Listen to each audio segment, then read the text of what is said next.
Inihiling ng ilang doktor ang judicial review sa kaso ng surgeon na si Dr. Benigno Agbayani. Pumanaw noong Oktubre si Dr. Agbayani na ikinulong matapos natulang guilty sa kasong isinampa ng pasyenteng nagka-impeksyon umano matapos operahan. Ang posibleng epekto raw sa ibang doktor, tinutukan ni John Consulta. May mga doktor raw ngayon na nangangamba dahil sa nangyari sa kasamahan nilang surgeon na si Dr. Benigno Agbayani. Noong Mayo, nakulong si Agbayani matapos makonvict sa kasong reckless imprudence resulting to serious physical injuries sa reklamo ng isang pasyente.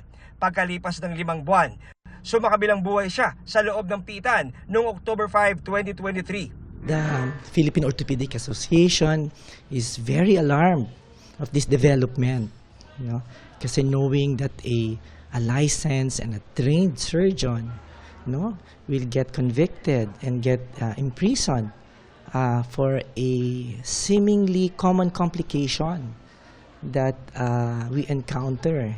Ang kaso, nag-ugat ng idemanda siya ng abogadong pasyente na si Saul Hofilenya Jr. na nagsabing lumala raw ang sakit niya at nagka-impeksyon pa matapos operahan ni Agbayani sa tuhod noong 2006. Sa statement na binigay ni Attorney Hofilenya, sinabi nitong mula nung operahan siya noong January 2006, nagkaroon pa siya ng sunod-sunod na operasyon dahil sa impeksyon. 2 taon daw siyang nag-wheelchair at dumaan sa 3 taong rehabilitation.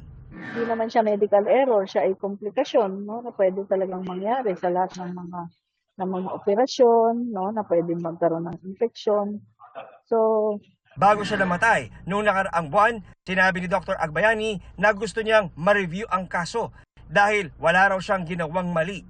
Kaya gumugulong ngayon ang isang online petition para sa pagsasagawa ng judicial review sa kaso ni Dr. Agbayani. Maaari rin pong magkaroon ng mga taong magsamantala na pwede mo palang idemanda si Dr.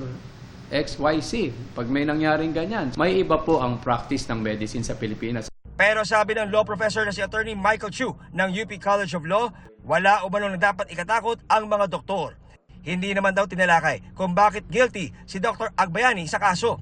Ang ipinunto ng desisyon ang abogado ng doktor na hindi sumunod sa mga deadline na itinakda ng korte para mag-apela at magsumite ng mga dokumento para patunayang di dapat makulong ang doktor. Ang naaalala ko na nasa desisyon, ang reason ay heavy workload ng abogado na increasingly hindi talaga ina-accept ng mga korte kasi lahat naman ng abogado ay madaming ginagawa. Bakit hindi sapat yung 45 days na magawa yung appeal memorandum?